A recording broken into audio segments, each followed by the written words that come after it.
σειρά έχει ο Πολιτιστικός Σύλλογος Μούδρου Παύλος Κουδουριώτης, Λίμνος. Ο Πολιτιστικός Σύλλογος Μούδρου Παύλος Κουδουριώτης ιδρύθηκε το 1982 και έχει ως σκοπό τη διατήρηση των παραδόσεων, των ηθών και των εθήμων της τοπικής κοινωνίας της Λίμνου.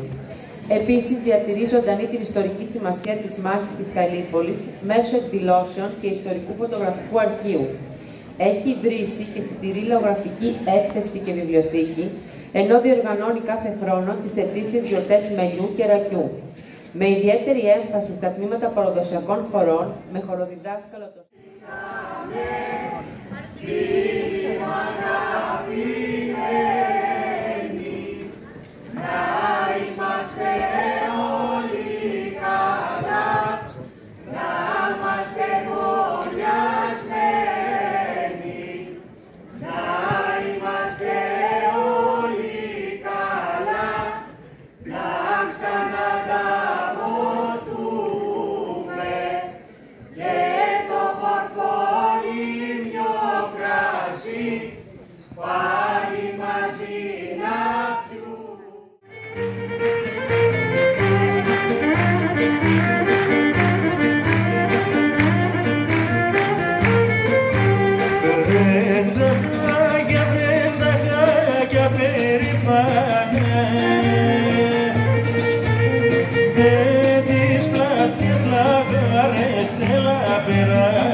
από την αγκαλιά σου.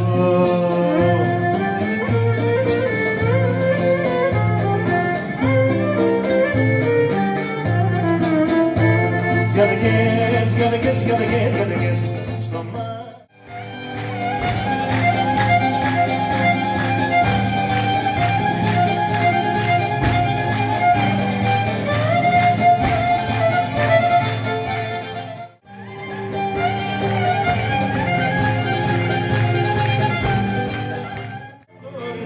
Στείλανε αναφορά στον παπά και στο δεσποτη πως γυρεύουν πατριά.